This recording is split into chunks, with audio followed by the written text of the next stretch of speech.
Paano kung ang populasyon sa Pilipinas ay tumaas? Good morning po.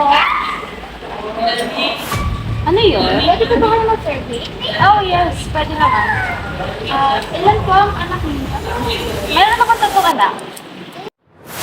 Dadanak ang dugo. Magandang umaga mga minamahal kong kababayan. Napagtanto ko ang malubhang problema sa ating populasyon. Kaya't ako'y naglaan ng solusyon na ito, ngunit hinihiling ko ang inyong kooperasyon. Sa mga nakaraang taon, nakita natin ang pagtaas ng populasyon sa ating bansa. Kasabay nito ang pagbagsak ng ekonomiya. Mapamayaman o mahirap, tayong lahat ay naapektuhan. Kaya sa darating na linggo, hayaan ninyong ilunsad namin sa inyo ang solusyon para sa bayan. Abangan natin ang paglalabas ng anunsyo na ito sa aming Facebook page. Paano kung sa mayayaman, tayo'y tuta lamang?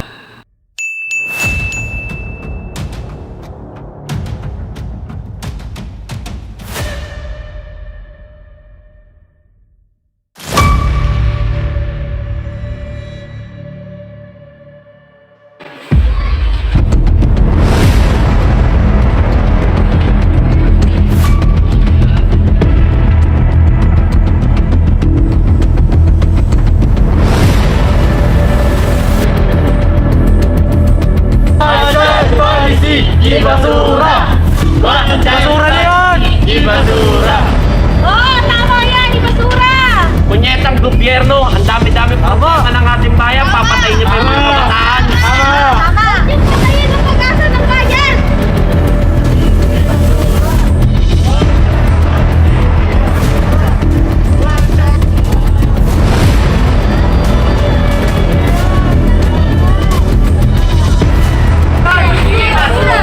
Hoy, bawal yan!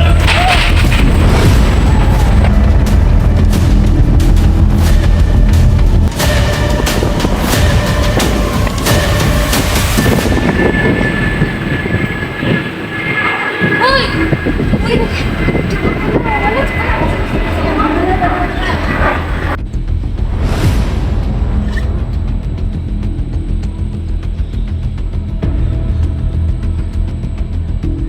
Di ko talaga matiis yung patakaran na yun. Grabe na sila. Tama ka. Dito mga tarungan. Paano nila masasabi kung ilan na ang anak ng isang pamilya? Sila mga desisyon na tao? Kriminal na ang tingin nila sa maraming anak. Hindi tayo makakapayag sa ganitong sistema. Tama. Kalokohan to. Kailangan natin pagpatuloy natin sa mga ginagawa natin ng gobyerno. Oo, tama ka. Hindi tayo titigil lang. Hindi na ipapalit ang malaya ng pamilyang gusto pamilyang gusto nilang anak. At hanggang saan nga ba ang kayang gawin ng gobyerno kung ang mga nanunungkulan sa matataas na posisyon ay kayang pumatay ng inosenteng tao para makuha ang kanilang mga luho? Basura! Wala kang kwentang presidente. Mas inuuna may sarili mo kaysa sa bayan. Patay na yan! Teka, wag!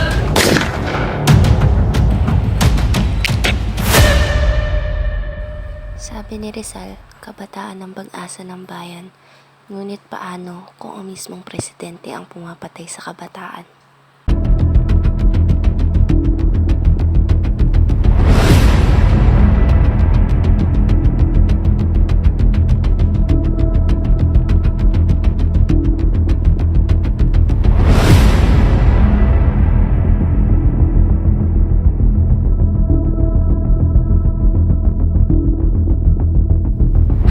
Ang mga pinunong korap ang salot sa lipunan at ang dapat mawala.